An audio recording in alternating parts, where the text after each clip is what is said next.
Pengine kama afisa habari wa kikosi cha Dodoma. Sio kama afisa habari.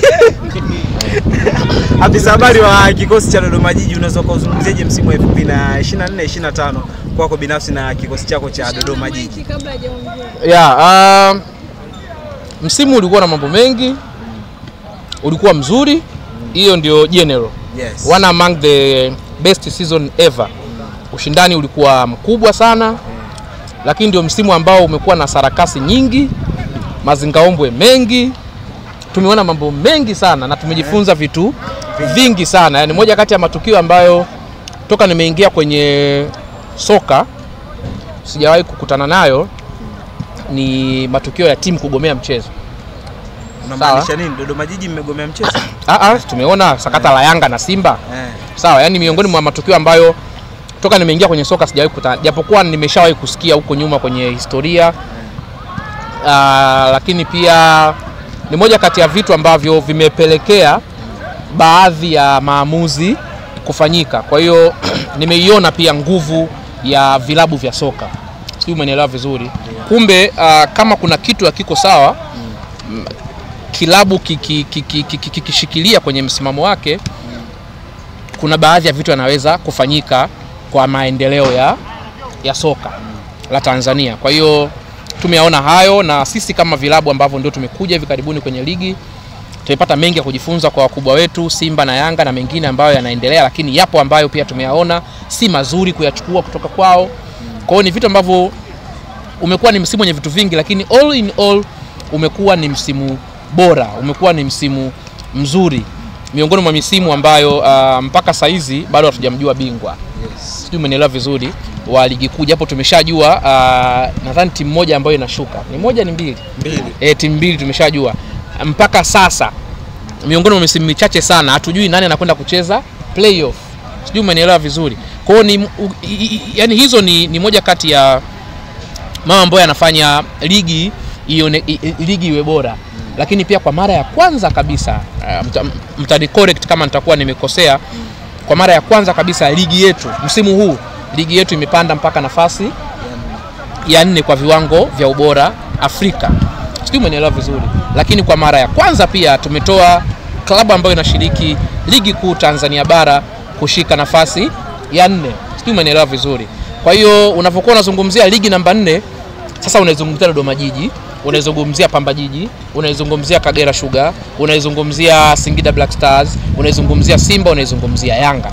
Kwa hiyo ni kitu ambacho sisi wote kama vilabu vyote 16 vya ligi kuu tumedonate mchango wetu mpaka ligi imefikia hatua ya kuwa nafasi ya 4, na tunaahidi, mimi kwa niaba ya Dodoma Jiji, tunaahidi mashabiki, tunaahidi wapenda soka na mamlaka za soka, tutaendelea kuvinoa, kuviboresha na kuvikuza vilabu vyetu ili mwisho wa siku ligi hii iweze kushika nafasi ya kwanza. Kwa hiyo all in all msimu ulikuwa mzuri, msimu kanikote vibali nilivyosema mazingaombwe na sarakasi yametokea hapo katikati, lakini ulikuwa ni msimu mzuri, na kongole na sifa kubwa ziwaendee TFF ambao ndio walezi wa ligi hii pamoja na bodi ya ligi ambao wamesimamia, kwa sababu unapokuwa unazungumzia madhaifu ya bodi ya ligi kwa upande mmoja, basi usisahau kwamba kwenye uongozi huo ambao tuko nao kwa sasa ndio ambao umepelekea hii ligi kuwa nafasi ya 4. Sijui umenielewa vizuri. TFF hii ya Wallace Karia ndio ambayo imepelekea ligi hii kuwa nafasi ya 4 Afrika. Kwa hiyo unapokuwa unawazungumza vitu vingi kuhusu hawa wazee wetu, usisahau kwamba tuko nafasi ya 4 kwa sababu yao pamoja na sisi Dodoma Jiji. Mwanzo mimi na maswali mawili hapo mafupi kulingana na kile ambacho umekizungumza. Ndio. Moja, umesema kwamba ndio msimu ambao una sarakasi na mazingaombwe. Neno sarakasi litoe kaka, mbona kama unataka kunifunga kwa neno sarakasi? Si limenitoka tu. Limekutoka tu. Msiende nalo hilo. Sawa. Nataka niandikie barua. Sawa. Sakata la Simba na Yanga. Yes, twende kwenye sakata la Simba na Yanga. Wewe kama afisa habari wa klabu ya Dodoma Jiji, nataka nijue kitu kimoja kikubwa ambacho umejifunza kupitia ile sakata. Ndio. 2, ligi yetu umesema ni ya 4 na wote tunafahamu hivyo. Labda kwa hizi sarakasi na mazingaombwe ambayo yameendelea kwenye ligi kwa msimu huu, wewe kama mtu wa soka unahisi tuna deserve kuwa nafasi ya 4 Afrika? Moja, tuna deserve kuwa nafasi ya 4 Afrika pamoja na mazingaombwe yote tulionayo. Yaani kutokana na unajua haya yote ambayo yanatokea ukichanganya yote ndio yanapelekea sisi kuwa nafasi ya 4. Kungekuwa na timu lele mama, timu ambazo hazina misimamo, timu ambazo zikiambiwa kushoto, kulia, yani hamna hata ile umeandika barua bwana, jamani hii sio sawa, hii mechi imekaribisha sana, tunaomba mtubadilishie ratiba na nini. Hayo yote yanayotokea ndio yamepelekea ligi kuwa nafasi ya 4, na hao nawazungumzia Simba na Yanga, mchango wao ni mkubwa kufikia hapo tulikofikia. Sijui anaelewa vizuri. Yeah, kwa hiyo tuna deserve even more. Tuna deserve hata kuwa nafasi ya 3. Sijui umenielewa vizuri. Of course kutokana na yale ambayo jamani timu za ligi kuu Tanzania bara zinacheza mpira. Tuache uongo. Tuache porojo. Zinacheza mpira. Watu wanapapatuana kweli kweli dakika 90. Sijui umenielewa vizuri, lakini endorsement na uwekezaji mkubwa sana msimu huu umefanyika kwenye vilabu vingi sana. Zamani ilikuwa unasikia Stand United imeshindwa kusafiri kwenda Dar es Salaam kwa sababu ya nauli, au timu fulani imezuiliwa hotelini kwa sababu hawajalipa pesa za hoteli, au basi la timu limekamatwa hoteli fulani kwa sababu haya yalikuwa yanatokea nyuma. Msimu huu umeyasikia? Maana yake wapo lakini ambao walikuwa kwa msimu huu kwa msimu huu hapana. Kuna timu inadaiwa chakula lakini haijawahi kuzuiliwa. Na kuna timu inaenda kambini lakini pia wanakwenda kambini lakini wanafika. Zamani watu walikuwa wafiki kwenye vituo. Nauli, yani kila mtu anaenda mwenyewe. Hoteli ya mbali, lakini kikubwa ni kwamba wanafanyaje? Wanafika na michezo inafanyaje? Kuna timu imenyang'anywa alama kwa kutofika kwenye kituo msimu huu. Hakuna. Maana yake ni kwamba tumeshakuwa na ndio maana tuna deserve kuwa nafasi ya 4. Jamani, kuna ligi huko, sijui nitaje hizo nchi zenyewe, uwanja ni mavumbi, yani mnakwenda kushuhudia mpira mnatoka na mafua, wachezaji wanatoka na mafua, wote mnatoka wekundu kama ile maviazi. Umeona bwana? Hizo ligi zipo. Kwa hiyo ni hivyo. Lakini swali lake la kwanza la nimejifunza nini kutokana na sakata la Simba na Yanga? Nimejifunza misimamo. Sijui umenielewa vizuri. Nimejifunza nini? Misimamo. Ukishaamini kwenye jambo lako lisimamie. Simba alisimama kwenye msimamo wake, Yanga naye akasimama kwenye msimamo wake. Bodi ya ligi TFF na wenyewe akasimama kwenye nini? Kwenye misimamo yao. Kwa sababu mimi nimejifunza ni misimamo. Lakini all in all, hakuna kitu kizuri kama kufuata kanuni. Hizi kanuni na sheria ziliwekwa kwa ajili yetu ili tuzifuate. Kwa hiyo niseme kwa sisi Dodoma Jiji, kwa mashabiki, kwa timu nyingine zote ambazo zinashiriki ligi kuu, bodi ya ligi TFF, hakuna kitu kizuri kama kufuata kanuni.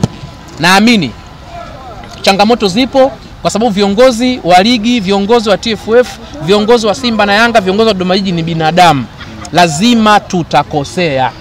Tumeelewana vizuri? Umeeleweka Moses. Lazima tutakosea. Kwa hiyo kikubwa nirejee pale kwamba tufuate nini jamani? Kanuni na sheria, mpira wetu utakuwa salama. Lakini mara ya kwanza umesema kuna vitu ambavyo umejifunza kwenye msimu na kuna vitu ambavyo sio vya kuchukua. Ni vitu gani Mambo ya kutochukua yako mengi. Mambo ya kutochukua yako mengi. Kwa mfano mimi kama afisa habari wa Dodoma Jiji, yako maneno ambayo nasikia maafisa habari wengine wanayazungumza, mimi binafsi yangu siwezi kuyazungumza. Sio, umenielewa? Kwa sababu mimi naamini kwenye, yani mimi nikitoka nikizungumza kitu hapa leo, nimebeba taswira ya nini? Ya club. Sio, umenielewa vizuri? Kwa hiyo viko vitu ambavyo vinazungumza sometimes na maafisa habari wenzetu na viongozi maybe wa timu, vinapelekea kuleta taharuki kwa mashabiki. Na kama mmeshawahi kusikia, ziko nchi ambazo football imewahi kuleta maasi makubwa, watu wakauana, wakachoma miji, ikachomwa, vita ikatokea kweli kutokana tu na kauli. Tumeshalala vizuri. Kwa hiyo ambacho mimi nimejifunza ni kwanza kujua nini cha kuzungumza mbele ya media, kwa sababu ambacho mimi nitakitoa sasa hivi hapa nikisema kama jamani fulani bini fulani ni fulani bini fulani ndio imeenda airudi. Kwa hiyo hayo mambo ambayo mimi nilikuwa nimejifunza na mengine nimeacha. Shukrani sana.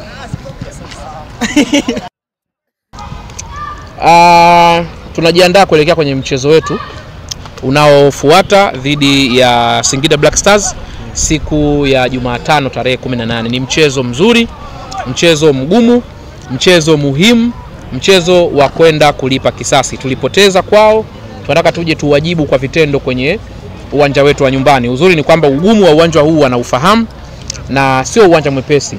Wao ni mashahidi katika hilo. Sisi kama idara ya habari kuelekea kwenye mchezo huo, siku ya kesho tutaanza hamasa rasmi kwa ajili ya kuhamasisha mashabiki kuja kujaza uwanja. Mind you kwamba ndio mchezo wa mwisho wa nyumbani wa Dodoma Jiji Football Club. Ndio mchezo pekee wa mwisho kwa msimu huu shabiki atapata nafasi ya kuja kushuhudia klabu yake ikicheza katika uwanja wa nyumbani. Mchezo huo mwingine sijajua kama tutapata nafasi ya kusafiri na mashabiki kuelekea, kama itakuwa ni Zanzibar au kama itakuwa ni Dar es Salaam, kwa sababu bado official letter hatujapata kama club. Tutafahamishana, lakini mechi dhidi ya Singida Black Stars ni mchezo muhimu, na kwa kuanza hamasa tutakwenda kuizindua kesho saa 3 kamili asubuhi hapa katika dimba la Jamhuri, kwa mchezo ambao nadhani tumekuwa tukiutamani kwa muda mrefu sana, kati ya waandishi wa habari za michezo. Naomba nikazie hapo. Waandishi wa habari za michezo. Msije mkaja hapa mtu atangaza taarabu, sio anatangaza taarifa ya habari. Ndio. Kipindi, na kabla ya kuingia uwanjani tutawataka watangaze michezo kidogo. Ufungue hata kipindi tujue ni wewe au sio wewe. Umeona bwana? Kwa hiyo kutakuwa na huo mchezo kati ya waandishi wa habari za michezo Dodoma dhidi ya benchi la ufundi pamoja na viongozi wa Dodoma Jiji Football Club.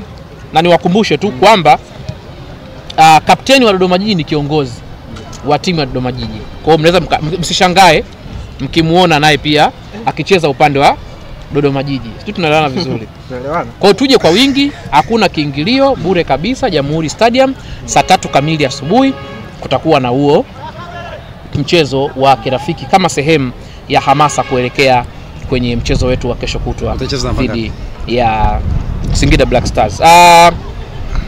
Mimi kama mchezaji mwandamizi na mkongwe au mchezaji wa zamani wa timu ya taifa ya Coca-Cola ambayo tulisafiri mpaka jijini Manchester United.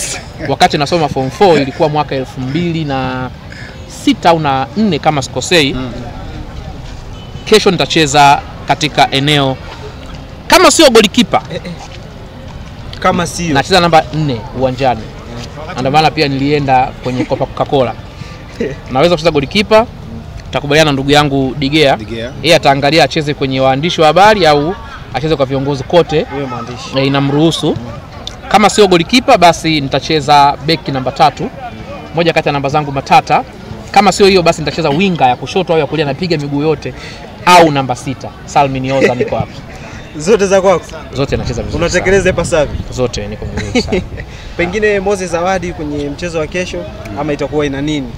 Sasa kwenye mchezo wa kesho tutakuwa na viburudisho. Kama ilivyo kawaida yetu. Tuliplan tuwarudishe tena walevi, lakini walevi wako hoi sana. Sana, na kama unavyojua kesho sio weekend. Kwa hiyo ni ngumu sana kuwapata walevi. Kwa hiyo ingekuwa weekend tungecheza walevi na waandishi wa habari za michezo. Lakini sasa kesho ni kwa ajili ya kujenga ile fan base na ukaribu. Nyinyi ni ndugu zetu, tumekuwa tukifanya kazi kwa karibu. Tunaelekea mwishoni mwa msimu. Na niwaambie tu kwamba niwaibie siri. Dodoma Jiji Football Club itakuwa na tuzo ya mwandishi bora wa habari za michezo Dodoma kutoka kwenye kitengo chetu cha habari. Kwa hiyo utaangalia kazi zako ulizofanya na sisi, kama una deserve tutaweka pale nominees, tutatoa namna ya kupiga kura na vitu vingine kama hivyo. Mwisho wa siku kutakuwa na zawadi ya mwandishi bora wa habari za michezo kutokea Dodoma. Sema Makila akihusika kwenye zituzo kama anabeba hivi. Makila tutamweka kwa sababu sasa tumeshama kwenye eneo la veterani. Makila tutamweka kwa kweli.